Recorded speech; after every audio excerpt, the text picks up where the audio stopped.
ശബരിമല ദർശനത്തിനെത്തിയ രാഷ്ട്രപതിയുടെ യാത്രയിൽ ഗുരുതരമായ സുരക്ഷാ വീഴ്ച സംഭവിച്ചിരിക്കുകയാണ്. കാലാവസ്ഥ പ്രതികൂലമായതിനാൽ നിലയ്ക്കലിന് പകരം പത്തനംതിട്ട പ്രമാടത്താണ് രാഷ്ട്രപതിയുടെ ഹെലികോപ്റ്റർ ഇന്ന് ഇറക്കിയത്. പ്രമാദത്തെ ഹെലിപ്പാഡിൽ രാഷ്ട്രപതി എത്തിയ ഹെലികോപ്റ്ററിന്റെ ചക്രങ്ങൾ പക്ഷേ താഴ്ന്നു പോവുകയായിരുന്നു. താഴ്ന്ന ഹെലികോപ്റ്റർ സുരക്ഷാ ഉദ്യോഗസ്ഥർ ഒടുവിൽ തള്ളി നീക്കി.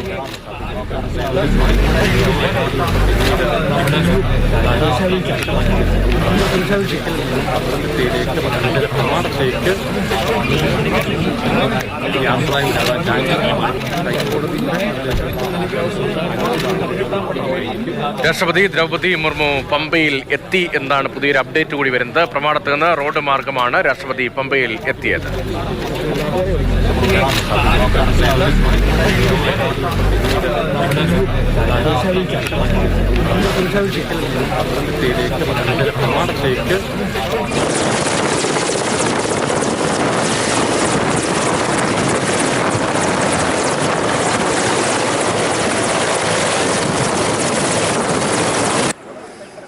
ശബരിമല ദർശനത്തിനെത്തിയ രാഷ്ട്രപതിയുടെ യാത്രയിൽ ഗുരുതരമായ സുരക്ഷാ വീഴ്ചയാണ് സംഭവിച്ചിരിക്കുന്നത്. കാലാവസ്ഥ പ്രതികൂലമായതിനാലാണ് പ്രമാടത്ത് ഇറക്കാനുള്ള തീരുമാനം, ഹെലികോപ്റ്റർ ഇറക്കാനുള്ള തീരുമാനം. പക്ഷേ അവിടെ ഹെലിപ്പാഡിൽ രാഷ്ട്രപതി എത്തിയ ഹെലികോപ്റ്ററിന്റെ ചക്രങ്ങൾ താഴ്ന്നു പോവുകയായിരുന്നു. സുരക്ഷാ ഉദ്യോഗസ്ഥർ ഹെലികോപ്റ്റർ തള്ളി നീക്കുന്നതിന്റെ ഉൾപ്പെടെ ദൃശ്യങ്ങളാണ് പുറത്തു വന്നത്. CK അഭിലാലുണ്ട്. അഭിലാൽ, രാഷ്ട്രത്തിന്റെ പ്രഥമ വനിതയാണ്. പ്രഥമ വനിതയുടെ സന്ദർശനത്തിലാണ് അതിഗൗരവതരമായ സുരക്ഷാ വീഴ്ച ഉണ്ടായത്. ഈ സുരക്ഷാ വീഴ്ച എങ്ങനെ സംഭവിച്ചു? ഈ സംഭവവുമായി ബന്ധപ്പെട്ട് ഏതെങ്കിലും തരത്തിലുള്ള പ്രതികരണങ്ങൾ വരുന്നുണ്ടോ?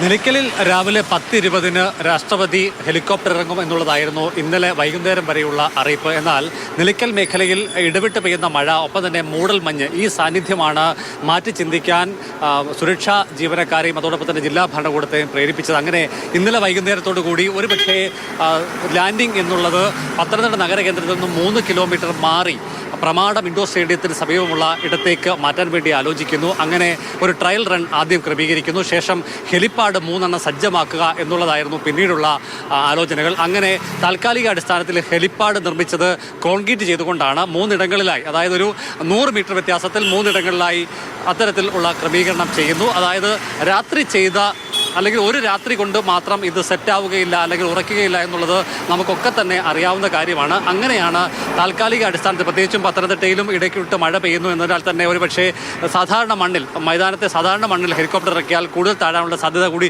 പരിഗണിച്ചുകൊണ്ടാണ് കോൺക്രീറ്റ് എന്നുള്ള ആലോചനയിലേക്ക് വന്നത്. പക്ഷേ കോൺക്രീറ്റും പൂർണ്ണമായി ഉറച്ചില്ല. അങ്ങനെ 8:33 രാഷ്ട്രപതിയെ വഹിച്ചുകൊണ്ടുള്ള ഹെലികോപ്റ്ററുകൾ 3 സ്ഥലങ്ങളിലായിട്ട് വന്നിറങ്ങി. അതിൽ അവസാനം വന്ന ഹെലികോപ്റ്ററിലാണ് രാഷ്ട്രപതി ഉണ്ടായിരുന്നത്. രാഷ്ട്രപതിയെ വഹിച്ചുകൊണ്ടുള്ള വാഹന വ്യൂഹം പുറപ്പെട്ട ശേഷമാണ് എയർഫോഴ്സിന്റെ ഉദ്യോഗസ്ഥരുടെ നിരീക്ഷണത്തിൽ ഈ വാഹനത്തിന്റെ ചക്രങ്ങൾ തറയിലേക്ക് താഴ്ന്നു പോകുന്നു അല്ലെങ്കിൽ ആഴ്ന്നിറങ്ങി എന്നത് സംബന്ധിച്ച്, അതായത് രാഷ്ട്രപതി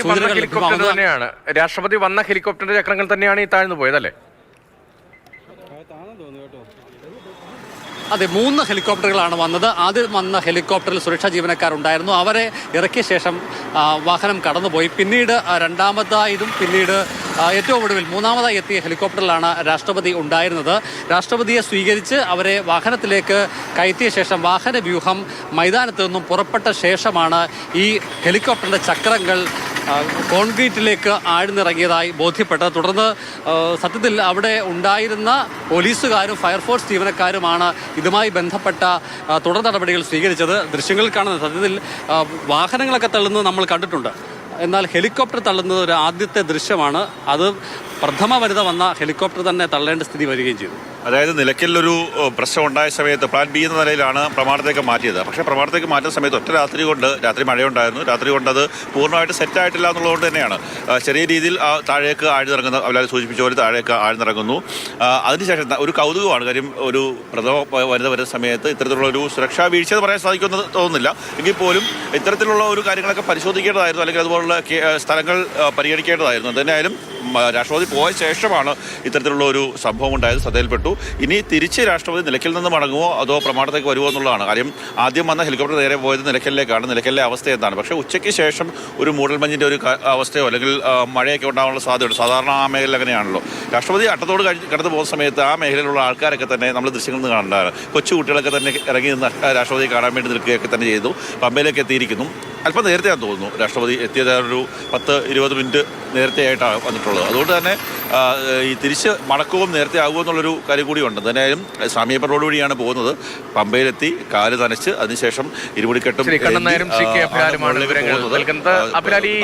രാഷ്ട്രപതിയുടെ ഹെലികോപ്റ്റർ അതിങ്ങനെ താഴ്ന്നു പോകുക എന്നൊക്കെ പറഞ്ഞു കഴിഞ്ഞാൽ അത് നിസ്സാരമായൊരു സംഭവമല്ല, അതിഗൗരവതരമായ സുരക്ഷാ വീഴ്ചയാണ്. മാത്രമല്ല രാഷ്ട്രപതിയുടെ ഹെലികോപ്റ്റർ വ്യൂഹം അത് ഒരു സ്ഥലത്ത് നിന്ന് പറന്നുയർന്നാൽ അത് എവിടെയെങ്കിലും ഇറക്കണമല്ലോ. ഇപ്പോൾ കാലാവസ്ഥ പ്രതികൂലമാണെങ്കിൽ അതിന് പകരം സംവിധാനം ഉണ്ടാകുമല്ലോ, അതിനൊക്കെ പ്രോട്ടോക്കോളും ഉണ്ടാകുമല്ലോ.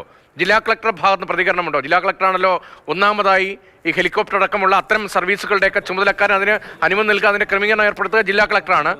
ജില്ലാ കളക്ടറുടെ ഭാഗത്ത് നിന്ന് പ്രതികരണമുണ്ടോ? SP-യുടെ ഭാഗത്ത് നിന്ന് പ്രതികരണമുണ്ടോ? അത്തരം വിവരങ്ങൾ എന്താണ്? അതിഗുരുതര സ്വഭാവമുള്ള ഒരു വീഴ്ചയായി തന്നെ ഇതിനെ കണക്കാക്കേണ്ടി വരും. വിശദമായ അന്വേഷണവും ഇതുമായി ബന്ധപ്പെട്ട് ഉണ്ടാകുമെന്ന് തന്നെയാണ് നമുക്ക് ലഭ്യമാകുന്ന വിവരം. ആരൊക്കെ ഇതിനെ സംബന്ധിച്ച് മറുപടി പറയേണ്ടി വരും എന്നതിലാണ് പ്രധാനപ്പെട്ട വിഷയം വരുന്നത്. പ്രത്യേകിച്ച് SPGയുടെ നിർദ്ദേശത്തിൻ്റെ അടിസ്ഥാനത്തിലും അതോടൊപ്പം തന്നെ സ്ഥലപരിശോധന അടിസ്ഥാനത്തിലുമായിരിക്കും തീർച്ചയായും ഇതുമായി ബന്ധപ്പെട്ട ക്രമീകരണങ്ങൾ ഉണ്ടായിട്ടുള്ളത്. നിലവിലുള്ള ക്രമീകരണങ്ങൾ സുരക്ഷിതമാണ് എന്നുള്ള പരിശോധനയും ഉണ്ടായ ശേഷം തന്നെയായിരിക്കും തീർച്ചയായും 3 ഹെലികോപ്റ്ററുകൾ ഇവിടെ എത്തിച്ചേർന്നിട്ടുണ്ടാവുക. ചുരുക്കത്തിൽ ഇതുമായി ബന്ധപ്പെട്ട തീരുമാനങ്ങൾ, അതോടൊപ്പം തന്നെ നടപ്പാക്കൽ, സുരക്ഷാ പരിശോധന എല്ലാം ക്രമപ്രകാരവും സുരക്ഷിതവുമാണെന്ന് ആവർത്തിച്ചുള്ള പരിശോധനയിൽ ഉറപ്പാക്കിയ അടക്കമുള്ള നടപടികളിൽ വീഴ്ചയുണ്ടായിട്ടുണ്ട് എന്ന് തന്നെ വേണം കണക്കാക്കാൻ. കാരണം 12 മണിക്കൂർ സമയം കൊണ്ട് നമുക്ക് കോൺക്രീറ്റുകൾ എവിടെയും സെറ്റായി നമുക്ക് അറിയുകയില്ല. എന്നാൽ അത്തരത്തിലൊരു രീതിയാണ് ഇവിടെ അവലംബിച്ചത് എന്നുള്ളതാണ് ശ്രദ്ധേയമായിട്ടുള്ളത്. കേവലം 12 മണിക്കൂർ സമയം കൊണ്ട് ഗൗരവതരമായി ഒരു തരത്തിലും നിസ്സാരവൽക്കരിക്കാൻ കഴിയാത്ത അതീവ ഗൗരവതരമായ ഒരു സുരക്ഷാ വീഴ്ചയാണ് നമ്മുടെ നാട്ടിൽ ഉണ്ടായിരിക്കുന്നത്. പ്രമാണത്ത് രാഷ്ട്രപതി വന്ന ഹെലികോപ്റ്ററിന്റെ ചക്രങ്ങൾ താഴ്ന്നുപോയി. ഓട്ടോയും കാറും ഒക്കെ തള്ളി നീക്കുന്ന പോലെ, ബ്രേക്ക് ഡൗൺ ആകുമ്പോൾ തള്ളി നീക്കുന്നത് പോലെ ഹെലികോപ്റ്റർ അവിടുത്തെ പോലീസുകാരും ഫയർഫോഴ്സും ഒക്കെ തള്ളി നീക്കുന്ന നാണം കെട്ട ദൃശ്യങ്ങൾ നമ്മൾ കാണുന്നുണ്ട്. അതിഗൗരവതരമായ സുരക്ഷാ വീഴ്ചയാണ് സംഭവിച്ചിരിക്കുന്നത്. സ്വാഭാവികമായും രാഷ്ട്രപതിയുടെയൊക്കെ സന്ദർശനമാകുമ്പോൾ അതിന് കൃത്യമായ പ്രോട്ടോകോൾ ഉണ്ട്. കാലാവസ്ഥ മോശമാണെങ്കിൽ ഒരിടത്ത് ഇറക്കാൻ കഴിഞ്ഞില്ലെങ്കിൽ അടുത്ത ഓപ്ഷൻ എന്ത്, അങ്ങനെ അക്കാര്യങ്ങളിലൊക്കെ കൃത്യമായ പ്രോട്ടോകോൾ ഉള്ളിടത്താണ് ഇങ്ങനെ ഒരു ഗൗരവതരമായ വീഴ്ച ഉണ്ടായിരിക്കുന്നത്. CK അബലാലും കണ്ണൻ നായരുമാണ് ആ വിവരങ്ങൾ നൽകുന്നത്.